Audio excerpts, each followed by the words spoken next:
Welcome to coding OTT. Recently आपने मुझसे payment gateway के बारे में सीखा। क्या होता है पेमेंट गेटवे? पेमेंट गेटवे कुछ कंपनीज है जिनके सर्विस को आप अपने वेबसाइट या मोबाइल एप्लीकेशन में लगाते हो ताकि आप अपने यूजर से किसी प्रोडक्ट को बेचने के दौरान पैसा कलेक्ट कर सको। सिंपल शब्दों में, वेबसाइट और मोबाइल ऐप से अगर आप चाहते हो कि किसी यूजर के द्वारा पैसा लिया जाए debit card, net banking, UPI के थ्रू, तो वैसे सिचुएशन में हम रेजर पे, इंस्टामोजो, स्ट्राइप, पेपैल ऐसे तमाम कंपनीज है जिनको आप पेमेंट गेटवे कहते हो, उनकी सर्विस को आप इंटीग्रेट करते हो अपने वेबसाइट में और मोबाइल एप्लीकेशन में। ओके, एक पेमेंट गेटवे मैं आपको सिखा चुका हूँ, रेजर पे। उसका इस्तेमाल आप डोमेस्टिक इंटरनेशनल दोनों पेमेंट के लिए कर सकते हो, मतलब अपने कंट्री में भी पेमेंट ले सकते हो, फॉरेन के कंट्रीज से भी आप पेमेंट ले सकते हो, लेकिन पाकिस्तान, बांग्लादेश से पेमेंट आप नहीं ले पाओगे रेजर पे के थ्रू। अब आज जो आप पेमेंट गेटवे मुझसे सीखोगे इंस्टामोजो, वो इंडियन पेमेंट के लिए सिर्फ है। मतलब अगर आप सिर्फ अपने कंट्री में पैसा लेना चाहते हो तो आप इंस्टामोजो को इंटीग्रेट कर सकते हो। अच्छा, ये चीज़ तो आप रेजर पे से भी कर सकते हो। फिर इंस्टामोजो इंटीग्रेट करने की क्या आवश्यकता है? भविष्य में जहाँ आप नौकरी करोगे ना, तो वहाँ पे मल्टीपल प्रकार के प्रोजेक्ट्स आएंगे। किसी में इंस्टामोजो होगा, किसी में रेजर पे होगा, किसी में पेपैल होगा, तो सब आपको सीखना होगा सीक्वेंस ऑर्डर में, समझे? अगर बात की जाए आज के समय में मोबाइल एप्लीकेशन के अंदर या वेबसाइट में कौन सा पेमेंट गेटवे होता है, तो 90% अगर इंडिया का कंपनी है तो वो रेजर पे यूज़ करता है। काफ़ी ज़्यादा मार्केट शेयर है रेजर पे का पेमेंट गेटवे के फील्ड में। ऑलरेडी आप ये चीज़ मुझसे सीख चुके हो। तो इस वीडियो में आप सीखोगे कि इंस्टामोजो पेमेंट गेटवे आप कैसे इंटीग्रेट करोगे रिएक्ट जेएस और नोड जेएस के शब्दों में। विदाउट सर्वर साइड टेक्नोलॉजी कभी भी पेमेंट गेटवे को इंटीग्रेट नहीं करते हैं। भले ही आपको नोड जेएस नहीं आता है, लेकिन फिर भी नोड जेएस का छोटा सा कोड है, आप देख लो। जैसे जैसे मैं लिखूंगा वैसे वैसे आप लिख लेना। आप रिएक्ट पे फोकस करो। वैसे 75 डेज हार्ड चैलेंज चल रहा है हमारे चैनल पे, शाम के 7 बजे लाइव चलता है रिएक्ट जेएस पे। आपको ज्वाइन करना चाहिए, कुछ नहीं करना है ज्वाइन करने के लिए, हमारे चैनल को सब्सक्राइब कर लीजिए और शाम के 7 बजे लाइव आ जाइए। मंडे टू सैटरडे या मंडे टू फ्राइडे क्लासेस चलती है। चलिए शुरुआत करते हैं रिएक्ट और नोड जेएस में इंस्टामोजो पेमेंट गेटवे को आप कैसे इंटीग्रेट करोगे।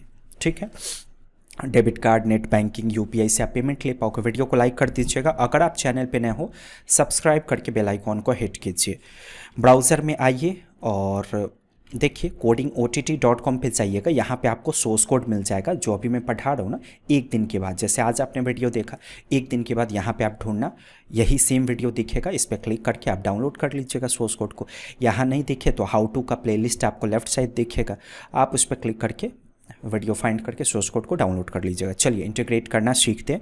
बहुत ईजी है। अगर आपको नोट नहीं आता है ना, फिर भी जैसे जैसे मैं लिखता हूँ ना वैसे वैसे आप लिख लो, हो जाएगा आपका काम। सबसे पहले instamojo.com पे अकाउंट क्रिएट करेंगे। देखिए, इंस्टामोजो को इंटीग्रेट करने का दो तरीका है। जैसे अभी आप सीख रहे हो, सीखने के लिए आपको टेस्टिंग करना होगा। डेबिट कार्ड का आप नंबर दोगे तो सच में तो पैसा नहीं कटना चाहिए ना, फिर टेस्टिंग का क्या मतलब रह गया।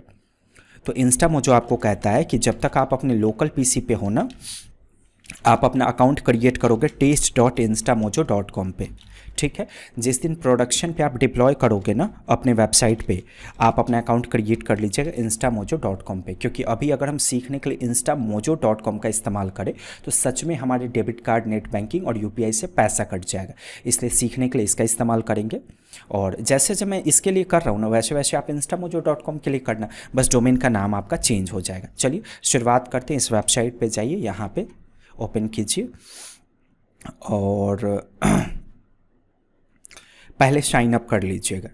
गूगल से साइन अप कीजिएगा और पैन कार्ड का नंबर मांगेगा, बेफिक्र होकर दे देंगे। नहीं दोगे तो आपके बैंक अकाउंट में पैसा कैसे आएगा। टेस्ट मोड में हो सकता है नहीं मांगे, लेकिन मांगेगा तो दे देंगे। और नाम पूछा जाएगा तो जो पैन कार्ड पे नाम होगा ना वही नाम दीजिएगा, समझे। चलिए, सबसे पहले हमको कुछ कीज़ की आवश्यकता होंगी जिससे आप अपने कोड के थ्रू इंस्टामोजो अकाउंट पर लॉग इन करोगे, उसी से आप पेमेंट ले पाओगे। तो यहाँ देखिए API एंड प्लगइन्स पे क्लिक कीजिएगा और आपको प्राइवेट API की और प्राइवेट ऑथ टोकन दिख जाएगा। तो इसको आप कॉपी करके रख सकते हो। मैंने कॉपी कर लिया नोटपैड में। ये क्या है? API की है और इसके बाद है API टोकन। तो ये टोकन को कॉपी कीजिए यहाँ से और पेस्ट। तो प्रोडक्शन के वक्त हम क्या करेंगे, प्रोडक्शन के वक्त हम instamojo.com पे जाएंगे और वहाँ से instamojo.com का भी यूजर इंटरफेस सेम दिखेगा, बस डोमेन बदल जाएगा। instamojo.com प्रोडक्शन के लिए वहाँ पे भी सेम प्राइवेट की ऑथ टोकन आपको दिखेगा, वहाँ से कॉपी करके रख लीजिएगा अपने पीसी में। अब जो भी पेमेंट आपके वेबसाइट से होगा ना, सब आपके डैशबोर्ड पे दिखेगा, चाहे यहाँ पेमेंट लिंक्स के अंदर दिखेगा। और हाँ, इंस्टामोजो थोड़ा महंगा है रेजर पे के मुकाबले, जैसे रेजर पे 2% चार्ज करता है, उससे थोड़ा सा कॉस्टली है ये। लेकिन एक खास फीचर है इंस्टामोजो में इंस्टेंट सेटलमेंट का। जैसे रेजर पे जो पेमेंट आएगा ना, वो 2 दिन 3 दिन 4 दिन लगेगा आपके अकाउंट में आने में, बैंक अकाउंट में। इंस्टामोजो में क्या होता है, बाय डिफ़ॉल्ट तो 2-3 दिन ये भी लेगा, लेकिन इसमें इंस्टेंट सेटलमेंट का एक बटन दिख जाएगा। जैसे ही आप क्लिक करोगे ना, एट अ टाइम आपके अकाउंट में पैसा आ जाएगा, लेकिन ये उसका एक्स्ट्रा पैसा चार्ज करेगा, 1% एक्स्ट्रा चार्ज करेगा। ये फीचर रेजर पे में भी है इंस्टेंट सेटलमेंट का, लेकिन रेजर पे में लिमिटेशन है 15,000 का। एक दिन में मैक्सिमम 15,000 रुपये आप अपने अकाउंट में मंगा पाओगे इंस्टेंट सेटलमेंट से, लेकिन इंस्टामोजो में कोई लिमिटेशन नहीं है।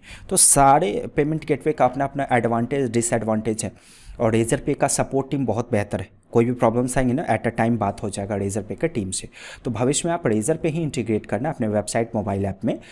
इंस्टामोजो इसलिए सिखाया जा रहा है ताकि बना बनाया प्रोजेक्ट पे अगर आप काम करो उसमें इंस्टामोजो होगा, तो फिर कैसे आप काम करोगे अगर आपको नहीं आता होगा, तो इसलिए इंस्टामोजो सीख रहे हैं। ठीक है, चलिए ये की हमने ले लिया। अब नोड.जेएस के शब्दों में एक प्रोजेक्ट क्रिएट कीजिए डेस्कटॉप पे। तो यहीं पे एक फ़ोल्डर क्रिएट कर लीजिएगा, जैसे मैंने pay-API इस नाम से फ़ोल्डर क्रिएट कर लिया। आप VS कोड को ओपन करो, और मेरे पास कुछ प्रोजेक्ट एडेड है पहले से, 1 मिनट। फाइल में चाहिए add folder to workspace, और इसको ऐड कर दीजिए ऐसे। राइट क्लिक करेंगे, ओपन इंटीग्रेटेड टर्मिनल। सबसे पहले पैकेज.जेसन फाइल को क्रिएट कीजिए, तो npm init-y, ऐसा करने से पैकेज.जेसन क्रिएट हो जाएगा। मैं ये अज्यूम करके पढ़ा रहा हूँ कि आपको नोड.जेएस आता है, समझे?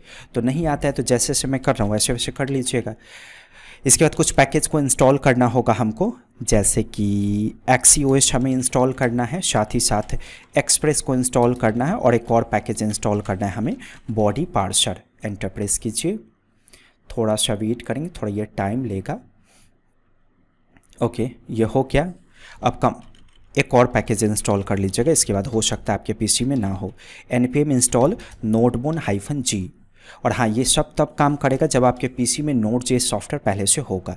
तो अगर पहले ये देख लीजिएगा क्या नोड.जेएस है, अगर नहीं होगा तो गूगल पे सर्च करके पहले इसको डाउनलोड करके इंस्टॉल करेंगे, उसके बाद ये प्रोजेक्ट क्रिएट करेंगे। देखिए ये रेडी हो गया। राइट करेंगे नोडबोन, ऐसा करने का मतलब है कि कंपाइल हो जाएगा नोड.जेएस का प्रोजेक्ट। अभी एरर आ रहा है क्योंकि सर्वर से रिलेटेड कोई फाइल नहीं है। तो pay-API के अंदर index.js के नाम से फाइल बनाइए। देखिए एरर चला गया। अब चलिए कोड राइट करते हैं। तो एक्सप्रेस को रिक्वायर कीजिएगा, अगर आप नोड.जेएस से फैमिलियर हो तो ये बात पता होगा आपको। उसके बाद ऐप के नाम से कांस्टेंट बनाएंगे और एक्सप्रेस क्लास का इंस्टेंस क्रिएट करेंगे। फिर रिलेशन फंक्शन कॉल कीजिएगा ऐप के लिए, और पोर्ट सेट कर दीजिए 8080। ओके, अब इसके लिए पोस्ट राउट डिक्लेयर कीजिएगा, और यहाँ पे एंड पॉइंट डिफाइन कर दीजिएगा पेमेंट। फंक्शन बनाइए, रिक्वेस्ट और रेस्पॉन्स को रिसीव कर लेंगे, और टेस्टिंग पर्पस के लिए रेस्पॉन्स के अंदर से सेंड फंक्शन कॉल करेंगे और पास कर देंगे सक्सेस। ठीक है। अब जो एपीआई आप बनाते हो ना, नोड में जो कोड लिखते हो, उसकी टेस्टिंग करने के लिए एक सॉफ्टवेयर इस्तेमाल करते हैं पोस्टमैन के नाम से। इसको खोलिए ताकि ये कोड की हम टेस्टिंग कर सके। पोस्टमैन डाउनलोड कर लीजिए, गूगल पे सर्च करके आसानी से डाउनलोड हो जाएगा। एपीआई का रिक्वेस्ट करने के लिए राइट कीजिएगा http://localhost, और पोर्ट का नाम क्या है आपका, देखिए पोर्ट आपने क्या सेट किया 8080, तो राइट करेंगे 8080 और स्लैश देकर ये जो एंड पॉइंट है ना वो डिफाइन कीजिएगा, समझे। तो 8080 के बाद ये देना है आपको ऐसे एंटर। पोस्ट रिक्वेस्ट यहाँ कीजिएगा क्योंकि यहाँ पे पोस्ट फंक्शन है, तो यहाँ पोस्ट सेलेक्ट करेंगे। आ गया सक्सेस। चलिए अब यहाँ से हम रेजर पे के कोड को इंस्टामोजो के कोड को इंटीग्रेट करने वाले हैं। सबसे पहले आप ऐसा करो, XCOS को इंस्टॉल करो। XCOS क्या है, एक ऐसा Node.js का या जावास्क्रिप्ट का पैकेज है जो आपको HTTP पे रिक्वेस्ट करने में सहायता करता है। मतलब दूसरे सर्वर से अगर कोई डेटा मंगाना है ना, तो उसके लिए हम HTTP पे रिक्वेस्ट की कोडिंग करते हैं, और उस चीज़ को हैंडल करने के लिए XCOS नाम का लाइब्रेरी या पैकेज इस्तेमाल होता है। ठीक है, ट्राई को शुरू कीजिएगा, यहाँ पे एक्सेप्शन हैंडलिंग करेंगे ताकि एरर की जानकारी प्राप्त हो सके। और यहाँ कैच ब्लॉक के अंदर पहले कोडिंग कीजिए, रिस्पॉन्स का स्टेटस सेट कर देंगे 500 यानी कि इंटरनल सर्वर एरर, और जेसन में पास कर दीजिएगा एरर की जानकारी। ठीक है, तो ये जो एरर ऑब्जेक्ट आएगा ना, सीधे इसको पास कर दीजिएगा। अगर कुछ एरर होगा ना तो आपके पोस्टमैन में दिख जाएगा। एरर के केस में स्टेटस कोड 500। अब यहाँ पे कोड लिखिए, एक्सीओएस से रिक्वेस्ट करना है हमें, तो एक्सीओएस के अंदर से पोस्ट फंक्शन कॉल कीजिए और जैसे लिख रहा हूँ ना वैसे ही दीजिएगा। एक काम कीजिए, आप ऐसे एक कांस्टेंट बना लीजिए इंस्टा सर्वर के नाम से, और इसमें https://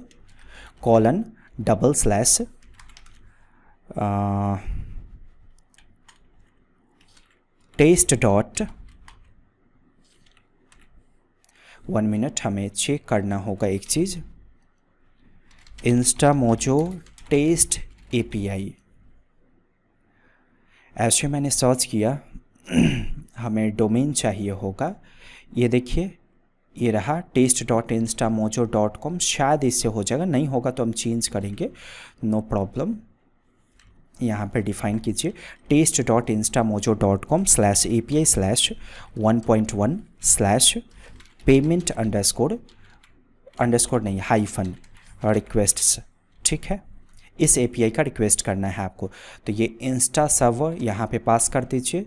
सेकंड पेलोड, ये कांस्टेंट होगा, और थर्ड आपका ऑथ होगा। तीनों कांस्टेंट होगा। फर्स्ट कांस्टेंट हमने हैंडल कर लिया, सेकंड कांस्टेंट पेलोड बनाइए, और थर्ड कांस्टेंट आप ऑथ के नाम से बनाओ। ऑथ में कुछ डिटेल्स देते हैं जिससे आप लॉगिन कर पाओगे। सबसे पहले राइट कीजिएगा XAPI की ऐसे, और इसका वैल्यू वो सेट कर दीजिए जो आपने नोटपैड में रखा है डेस्कटॉप पे। ये रहा API की कॉपी और यहाँ पेस्ट। ठीक है, उसके बाद अगला प्रॉपर्टी X-auth-token, इसमें कोई गलती नहीं करेंगे, नहीं तो काम नहीं करेगा, समझे। A capital T capital. इसके बाद जो अगला की है ना, कॉपी कीजिए और यहाँ पे आप डिफाइन कर दो। हो गया, तो ये ऑथ यहाँ पास कीजिएगा ताकि इंस्टामोजो के सर्वर पे लॉगिन हो सके आपका अकाउंट कोड के थ्रू। अब पेलोड में कुछ इन्फॉर्मेशन, अब ऑब्वियसली आप पेमेंट करवाने वाले हो तो अमाउंट वगैरह की बायर की इन्फॉर्मेशन तो आप दोगे ना। तो मुझे 2000 का पेमेंट लेना है, तो मैंने राइट किया 2000। इसके बाद बायर का डिटेल्स डालिए, तो बायर नेम देने के लिए बायर अंडरस्कोर नेम के नाम से प्रॉपर्टी बनाइएगा, बायर का नेम डिफाइन कर दीजिए। इसके बाद मोबाइल नंबर डिफाइन करने के लिए फ़ोन प्रॉपर्टी का इस्तेमाल कीजिएगा, और जो भी फ़ोन नंबर होगा वो डिफाइन कर दीजिएगा। फिर ईमेल प्रॉपर्टी का इस्तेमाल कीजिएगा, और जो भी मेल आईडी होगा आपके बायर का वो यहाँ डिफाइन कर देंगे। तो फर्स्ट आर्ग्यूमेंट इसमें आपका API का सर्वर, सेकंड पेलोड जिसमें बायर से रिलेटेड इन्फॉर्मेशन होगा, प्रोडक्ट से रिलेटेड इन्फॉर्मेशन होगा, थर्ड ऑथेंटिकेशन। एक और चीज़ छूट गया, पर्पस यानी कि किस प्रोडक्ट को परचेज करने के दौरान ये पेमेंट आपको दे रहा है यूज़र। इमेजिन कोई ई-कॉमर्स वेबसाइट है और मेन शर्ट ब्लू, ये आपके प्रोडक्ट का नाम है, तो ये आप डिफाइन कर देना, समझ गए। अब एक्सीओएस से जब भी आप रिक्वेस्ट करोगे ना, उसके पहले अवेट कीवर्ड का इस्तेमाल कीजिएगा, क्योंकि रेस्पॉन्स आने में टाइम लगेगा सर्वर से। अवेट कीवर्ड वैसे फंक्शन में होता है ना जिसके पहले ऑसिंग कीवर्ड लगाया गया हो, तो अवेट देंगे ना तो यहाँ ऑसिंग कोड जरूर डिक्लेयर करेंगे। कॉन्स्ट, देखिए एक्सीओएस आपको एक रेस्पॉन्स देगा और उसमें वो ऑब्जेक्ट फॉर्मेट में होगा। उस ऑब्जेक्ट के अंदर से डेटा नाम के प्रॉपर्टी को डीस्ट्रक्चर कर लेंगे यहाँ पे ऐसे, और इसी डेटा में पेमेंट की इन्फॉर्मेशन होगी। मतलब पेमेंट इनिशिएट अभी आप कर रहे हो, पेमेंट कैप्चर करने वाला डायलॉग नहीं खोल रहे हो आप, समझ रहे। तो रेस्पॉन्स के अंदर से स्टेटस फंक्शन कॉल कीजिए 200, और जेसन फंक्शन में पास कर दीजिएगा डेटा। तो इसी में वो जानकारी है जिससे आप पेमेंट प्राप्त कर पाओगे, समझ गए। चलिए टेस्टिंग करते हैं। मैंने यहाँ से सेंड किया, रिक्वेस्ट फेल्ड विथ 401, इसका मतलब हमसे कुछ गलती हो गई है। ये कोड एग्जीक्यूट कर रहा है, देखिए स्टेटस कोड क्या आ रहा है 500, मतलब कि ये कैच ब्लॉक एग्जीक्यूट कर रहा है आपका, ये जो कैच ब्लॉक है ना ये। अब हमें सोचना होगा कि आखिर क्या कारण है जिसकी वजह से ये एरर आ रहा है। API की, और यहाँ पे लिखिएगा XAPI टोकन। ट्राई करते हैं पहले, 1 मिनट। अभी भी एरर आ रहा है, इसको पहले जैसा रखिए XAuth टोकन। यहाँ पे थोड़ा सा चेक कर लेते हैं कि क्या इशू है। पोस्टमैन में request failed with status code 401 Axios error 401 इसलिए आएगा ना, आ रहा होगा क्योंकि हम लॉगिन नहीं कर पा रहे होंगे। ये इन्फॉर्मेशन ज़रूर कहीं ना कहीं गलत है। अच्छा, ओहो, बता रहा हूँ। ये हेडर्स के फॉर्म में आपको डिफाइन करना है। इसको आप कट करो ऐसे, हेडर्स के नाम से प्रॉपर्टी सेट कीजिएगा, इसमें ऑब्जेक्ट और इसका वैल्यू ये सेट कर दीजिएगा। समझ गए? अब ट्राई करते हैं, सेंड, परफेक्ट, सक्सेस का वैल्यू ट्रू। और देखिए पेमेंट रिक्वेस्ट में पेमेंट से रिलेटेड इन्फॉर्मेशन, बायर का इन्फॉर्मेशन और इन सब चीज़ों का इन्फॉर्मेशन, ठीक है। और ये देखिए ये है ना लॉन्ग यूआरएल, इसी को आपको अपने फ्रंट एंड पे हिट करना है, कॉपी और यहाँ पे पेस्ट। देखिए ऐसा करेंगे ना तो अपने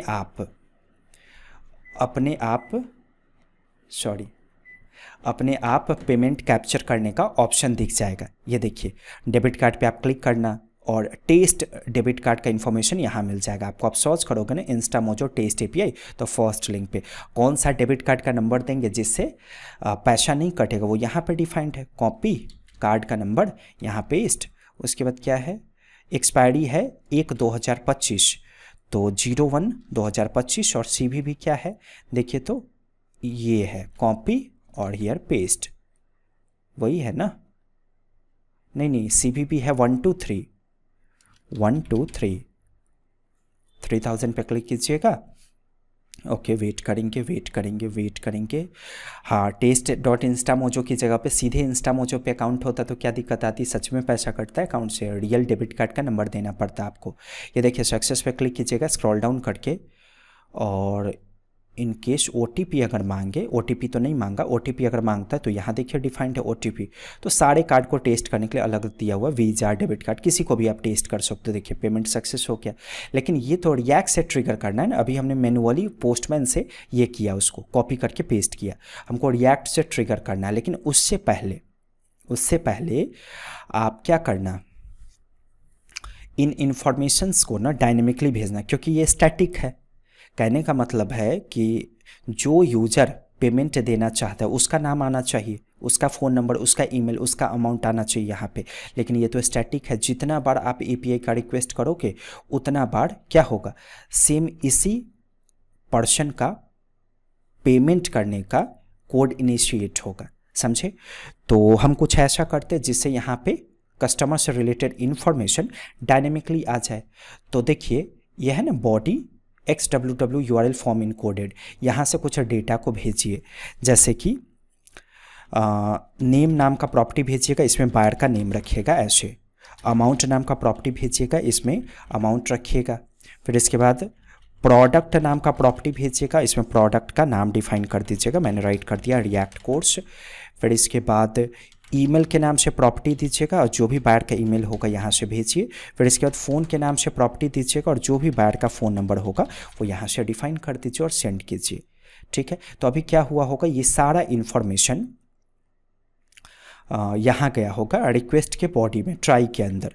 तो थोड़ा कंसोल करके चेक कीजिए, ऐसे राइट करेंगे रिक्वेस्ट डॉट बॉडी। ओके, मैंने सेंड किया और यहाँ चेक कीजिए अनडिफाइंड आया। ऐसा इसलिए क्योंकि जिस फॉर्मेट में आपने डेटा भेजा है ना XWW फॉर्म URL इनकोडेड, इसको रिसीव करके आपको बॉडी में रखना होगा यहाँ से।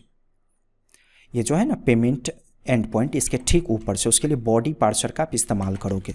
तो बॉडी पार्सर हमने इंस्टॉल किया है, आप क्या करोगे, बॉडी पार्सर को रिक्वायर करोगे, ऐसे राइट कीजिएगा बॉडी हाइफन पार्सर, इसको मिडिलवेयर के रूप में इस्तेमाल करना है, मतलब इससे पहले एग्जीक्यूट करना है उसको। ऐप के अंदर से यूज फंक्शन और यूज फंक्शन के अंदर बॉडी पार्सर के अंदर से आप URL इनकोडेड इस फंक्शन को कॉल कीजिएगा और इसमें एक्सटेंडेड प्रॉपर्टी का वैल्यू फॉल्स कर दीजिएगा। समझे? एक और डिफाइन करना है ऐप डॉट यूज, और इसमें भी बॉडी पार्सर के अंदर से जेसन नाम के फंक्शन को कॉल करना है। अब क्या होगा, इसकी वजह से जो भी डेटा आप यहाँ से भेजोगे ना वो रिक्वेस्ट डॉट बॉडी में चला जाएगा। मैंने सेंड किया और यहाँ देखिए कंसोल में आ गया। अब इसी को तो आप यहाँ पे सेट कर दोगे, यहाँ जो स्टैटिक डेटा है यहाँ पे सेट कर दीजिए। तो रिक्वेस्ट डॉट बॉडी को आप किसी इसमें रख दो, जैसे मैंने रिक्वेस्ट डॉट बॉडी को डेटा में रख दिया। अब इसी डेटा के अंदर से रीड कर दीजिए, नीचे डेटा ऑलरेडी बना हुआ है तो इसका कुछ नाम दे दीजिए, जैसे कि बायर। समझ गए? अब इसी बायर के अंदर से यहाँ पे अमाउंट रीड कीजिए, तो बायर डॉट अमाउंट, ओके, यहाँ क्या है, बायर का नेम, तो बायर डॉट नेम, वहाँ से आप क्या भेज रहे हो, देखिए आप नेम का नेम में आप भेज रहे हो ना बायर का नेम। फिर क्या है, बायर का फ़ोन, तो बायर डॉट फोन। ईमेल कैसे रीड करेंगे, बायर डॉट ईमेल, ओके। और पर्पस प्रोडक्ट का नाम है, तो बायर डॉट प्रोडक्ट, बायर का जो भी प्रोडक्ट का इन्फॉर्मेशन आप यहाँ से भेजोगे ना वो आ जाएगा, इसमें सेट हो जाएगा। तो अब क्या होगा, अब डायनेमिकली, अब अगर आप रिक्वेस्ट करोगे ना और जो भी नाम और ईमेल यहाँ पे दोगे उसी से पेमेंट होगा, समझे, उसी का इन्फॉर्मेशन आएगा यहाँ पे, ठीक है। अभी आपको यहाँ नहीं दिख रहा होगा, आपके अकाउंट में आ जाएगा, क्योंकि मैंने कई बार ट्राई किया होगा ना, कई सारा पेमेंट का रिक्वेस्ट किया होगा, उस सब का इन्फॉर्मेशन दिख रहा है, कई सारा दिख रहा है। आपके केस में ऐसा नहीं होगा। अब चलिए, सर्वर का काम ख़त्म, अब बारी आती है फ्रंट एंड का, यानी कि रिएक्ट का, ठीक है। तो इन सब चीज़ों को आप कट करो, यहाँ से एक रिएक्ट एप्लीकेशन क्रिएट कीजिएगा। तो यहाँ डेस्कटॉप लोकेशन एक्सेस कर लीजिए, npm create react, sorry npm create wheat @latest enter. तो वीट एक क्या है, पैकेज है जिससे आप रिएक्ट का प्रोजेक्ट क्रिएट करते हो। मैंने पे यूआई के नाम से प्रोजेक्ट क्रिएट किया, लैंग्वेज रिएक्ट और जावास्क्रिप्ट को चूज़ कर लीजिए, हो क्या। अब cd राइट करेंगे और पे यूआई में जाएंगे, मतलब इस फोल्डर में जाएंगे ताकि ये प्रोजेक्ट का फोल्डर एक्सेस हो जाए, और फिर npm इंस्टॉल राइट करके डिपेंडेंसी इंस्टॉल कीजिए। एक दिन के बाद आप ये सोर्स को डाउनलोड कर पाओगे हमारे वेबसाइट से, जिस दिन ये वीडियो पब्लिश हो रहा है। वीडियो को लाइक कर दीजिएगा, अगर आप चैनल पर नए हो सब्सक्राइब करके बेल आइकॉन को हिट कीजिए, और साथ ही साथ हर वीडियो के डिस्क्रिप्शन में हमारा सोशल प्रोफाइल से फॉलो कीजिएगा उसको। इंस्टाग्राम पे डिफरेंट वीडियो आपको दिखेगा, हमारे यूट्यूब चैनल से हट के वीडियो दिखता है। लिंक्डइन प्रोफाइल होगा हमारे वीडियो के डिस्क्रिप्शन से, वहाँ नेटवर्क में रहिए। हो क्या रेडी। सो यहाँ VS कोड में आइए, add folder to workspace, desktop, और पे यूआई को ऐड कर लीजिए। अब पे यूआई पे राइट क्लिक कीजिएगा, ओपन इंटीग्रेटेड टर्मिनल, और यहाँ राइट कीजिए npm run dev। ऐसा करने से कंपाइल हो जाएगा। ये रहा आपका फ्रंट एंड का डोमेन, कॉपी और यहाँ पेस्ट, एंटर। देखिए खुल गया रिएक्ट ऐप। अब इसको हटा दीजिए जो डिफ़ॉल्ट डिज़ाइन है, तो src index.css पूरे कोड को मिटा देंगे और सेव कर देंगे। इसके बाद app.jsx पूरे कोड को मिटा दीजिए, ऐप के नाम से कंपोनेंट बनाइए, और रिटर्न div टैग शुरू, div टैग बंद, h1, या यहाँ पे राइट कर लीजिए कोडिंग OTT। एक्सपोर्ट कीजिएगा, एक्सपोर्ट डिफ़ॉल्ट ऐप, टेस्टिंग कीजिए, आ गया, ठीक। अब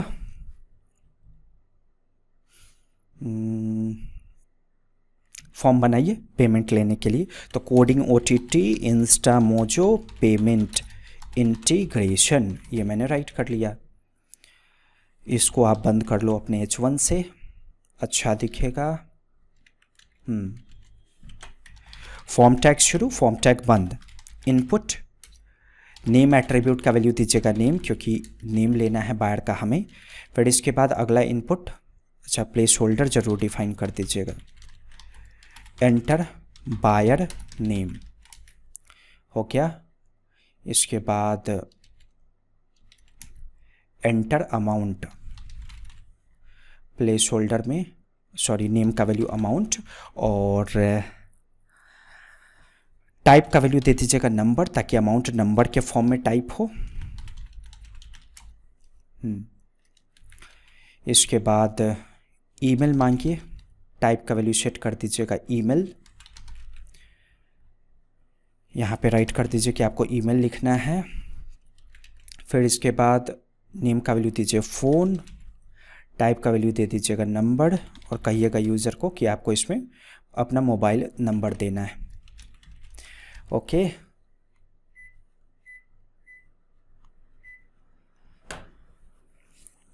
सो ये इतना सारा फील्ड हो गया। मोबाइल के बाद प्रोडक्ट का नेम लीजिएगा ना, तो नेम का वैल्यू सेट कर दीजिए प्रोडक्ट, और टाइप का वैल्यू सेट कर दीजिएगा टेक्स्ट, क्योंकि प्रोडक्ट का नाम टेक्स्ट के फॉर्म में होगा ना, और यहाँ पे कहिएगा यूज़र को टाइप करने के लिए प्रोडक्ट से रिलेटेड डिटेल्स। तो नेम हो गया, अमाउंट हो गया, ईमेल हो गया, फ़ोन हो गया, प्रोडक्ट हो गया। इसके अलावा कुछ तो नहीं चाहिए ना, वो पोस्टमैन से पता चलेगा आपको। वेट करते, नेम एट्रीब्यूट का वैल्यू सही सही देंगे, name amount email phone product ऐसे देंगे। तो यहाँ चेक कर लेते हैं, body name amount product email phone, ठीक है रेडी। ओके, अब एक सबमिट का बटन बनाइए, बटन, और यहाँ पे लिख दीजिएगा बस आप पे नाउ ऐसे। मैं डिज़ाइन मेंटेन नहीं कर रहा हूँ, आप डिज़ाइन हैंडल कर लेना, ठीक है। थोड़ा सा एक काम कर सकते हैं कि ये जो फॉर्म है ना, आप इसमें स्टाइल को पास करो और विड्थ मैंने दे दिया 400 पिक्सल, और डिस्प्ले प्रॉपर्टी का वैल्यू सेट कर दीजिएगा फ्लेक्स। इसके बाद फ्लेक्स हाइफन डायरेक्शन, इसका वैल्यू सेट कर दीजिएगा कॉल्यूम, और थोड़ा सा गैप मेंटेन कर लीजिएगा। तो मैंने गैप का वैल्यू दे दिया 16। हो गया, ऐसा दिखा, ठीक है। पे नाउ के बटन पे क्लिक करने के बाद ना पहले इनका वैल्यू प्राप्त कीजिए। तो ये रहा फॉर्म, ऑन सबमिट पे नाउ नाम का फंक्शन कॉल कर लीजिए। रिटर्न के ठीक ऊपर ये फंक्शन बनाएंगे पे नाउ। ओके, इवेंट को रिसीव कीजिएगा और इवेंट के लिए प्रिवेंट डिफ़ॉल्ट को पास कीजिएगा। क्यों? क्योंकि फॉर्म सबमिट होने पे ना पेज आपका रिलोड हो जाएगा, तो उसको रोकिएगा, नहीं तो आय का कोड ही नहीं चलेगा आपका। जब भी आप फॉर्म सबमिट होने पे HTTP रिक्वेस्ट करोगे ना, जैसे अभी API का रिक्वेस्ट करना है हमें फॉर्म सबमिट होने पे, तो आपको फॉर्म सबमिट होते हैं उसको रिलोड होने से रोकना होगा। इसके लिए इवेंट को रिसीव करके प्रिवेंट डिफ़ॉल्ट को डिफाइन करेंगे। ओके, अब HTTP रिक्वेस्ट करने के लिए ना आपको XUS की ज़रूरत होगी फ्रंट एंड पे। तो ये देखिए, ये रहा रिएक्ट का प्रोजेक्ट पे UI। आप यहाँ पे भी XUS को इंस्टॉल करो ऐसे, npm इंस्टॉल XUS, ठीक है। थोड़ा सा वेट करेंगे। अब सबसे ऊपर में XUS को इंपोर्ट कर लीजिए, इंपोर्ट XUS फ्रॉम XUS। अब इसी की सहायता से हम क्या करेंगे, रिक्वेस्ट करेंगे अपने API का। ओके, लेकिन फॉर्म का तो डेटा चाहिए होगा आपको, तो बहुत इजी तरीका है फॉर्म का वैल्यू हैंडल करने का। तो बहुत तरीका है। एक तो पहला तरीका है कि जैसे जैसे टाइप होगा वैसे वैसे आप वैल्यू का स्टेट हैंडल कर लो। अभी फ़िलहाल बिना स्टेट हैंडल किए हुए मैं आपको फॉर्म का वैल्यू लेकर दिखाता हूँ कैसे होगा। इवेंट के अंदर से टारगेट को रीड कीजिएगा, तो ये आपको फॉर्म टैग दे देगा। फॉर्म टैग कैसे देगा, इवेंट में आ रहा होगा ये इवेंट, यानी कि सबमिट, और सबमिट का टारगेट कौन है, सबमिट किस में लगा हुआ है, फॉर्म टैग में। तो टारगेट का मतलब हो गया ये फॉर्म टैग आपको मिल जाएगा, ठीक है। अब इस फॉर्म टैग के अंदर से नेम एट्रीब्यूट का वैल्यू रीड कीजिए। मान लीजिए आपको ईमेल का अमाउंट का वैल्यू चाहिए, तो फॉर्म के अंदर से अमाउंट और फिर इसके अंदर से वैल्यू रीड कीजिएगा, समझे। तो ऐसा करने से क्या होगा, अमाउंट का वैल्यू मिल जाएगा आपको। मैंने console.log का इस्तेमाल किया, ठीक है। मैंने अमाउंट टाइप कर दिया कुछ, और पे नाउ के बटन पे क्लिक कीजिए। देखिए गौर से मिल गया। तो इस तरीके से हम क्या करेंगे, फॉर्म डॉट नेम एट्रीब्यूट का वैल्यू और फिर इसके अंदर से वैल्यू रीड कर लेंगे, समझ गए। चलिए डायरेक्ट HTTP रिक्वेस्ट करते हैं। तो पोस्ट रिक्वेस्ट करना है हमें अपने API का। हमारा API क्या है, http://localhost 8080, ठीक है, /payment। ओके, और यहाँ पे सेकेंड आर्ग्यूमेंट में ऑब्जेक्ट के फॉर्म में डेटा भेजना है आपको। नेम के नाम से प्रॉपर्टी बनाइए, इसका वैल्यू क्या देंगे, form dot name dot value.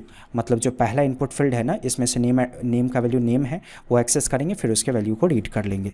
Name के बाद क्या है, अमाउंट, तो फॉर्म के अंदर से अमाउंट और अमाउंट के अंदर से वैल्यू को रीड कर लेंगे। उसके बाद क्या है, ईमेल, तो फॉर्म के अंदर से ईमेल और ईमेल के वैल्यू को रीड कर लेंगे, ठीक है।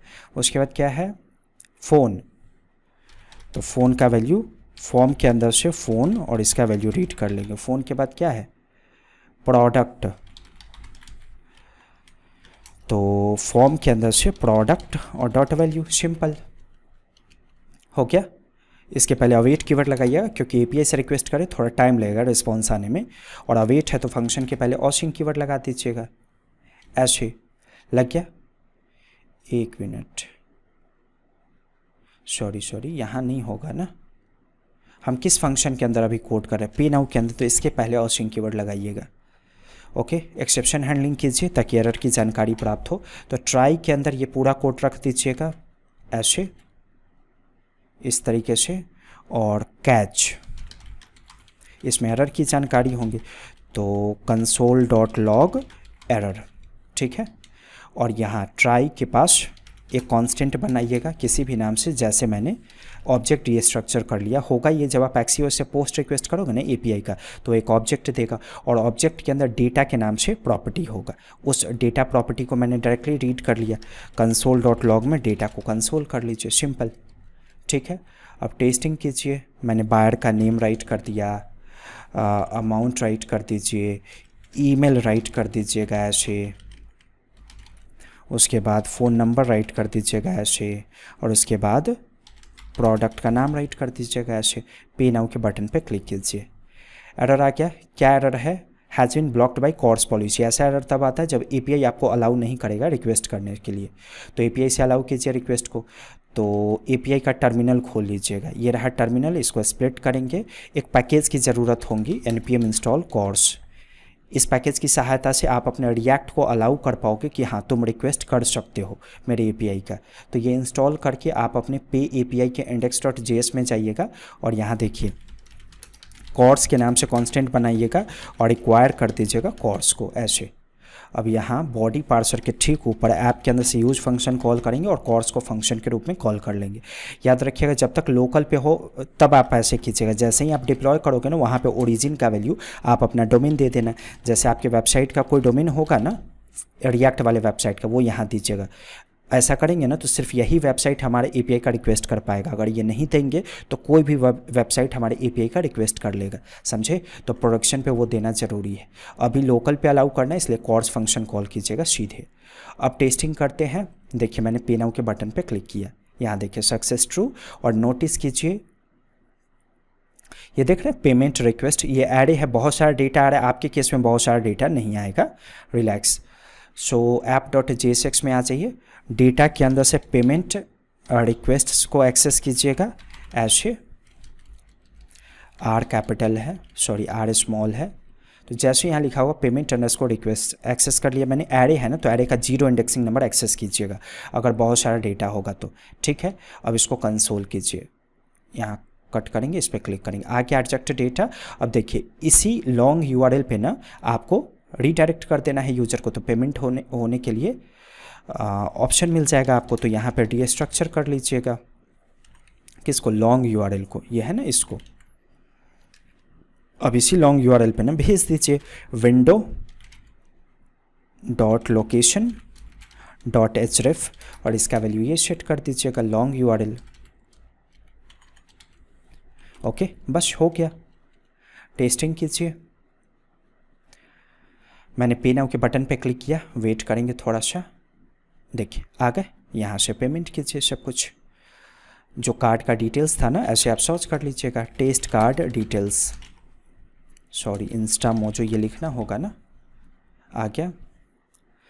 कोई भी कार्ड का इन्फॉर्मेशन जैसे ये पहले कार्ड का इन्फॉर्मेशन है कॉपी कीजिए और यहाँ पेस्ट कर दीजिए। उसके बाद क्या है, एक्सपायरी 25, CVV क्या है 123, यहाँ क्लिक कीजिए और जब ऐसा आएगा तो स्क्रॉल डाउन और सक्सेस पे क्लिक कीजिएगा। हो गया पेमेंट सक्सेस। और बस अब इसके बाद आगे की चीज़ें वो तो आपके प्रोजेक्ट पे डिपेंड करती है ना कि अब आप कैसे हैंडल करो, डिपेंड करता है प्रोजेक्ट पे। हो सकता है इसके बाद आपको डेटाबेस में रखना हो तो डेटाबेस में आप वेबहुक का इस्तेमाल करके रखोगे या क्लाइंट से रिक्वेस्ट करोगे, फिर उस पेमेंट को वेरीफाई करोगे आप और फ्रंट एंड पे जो प्रोडक्ट आपको डिस्प्ले करना है वो सब डिस्प्ले कीजिए। समझे। कैसा लगा आज का वीडियो, प्रैक्टिस कीजिएगा, समझ में आया होगा आपको, उम्मीद करता हूँ।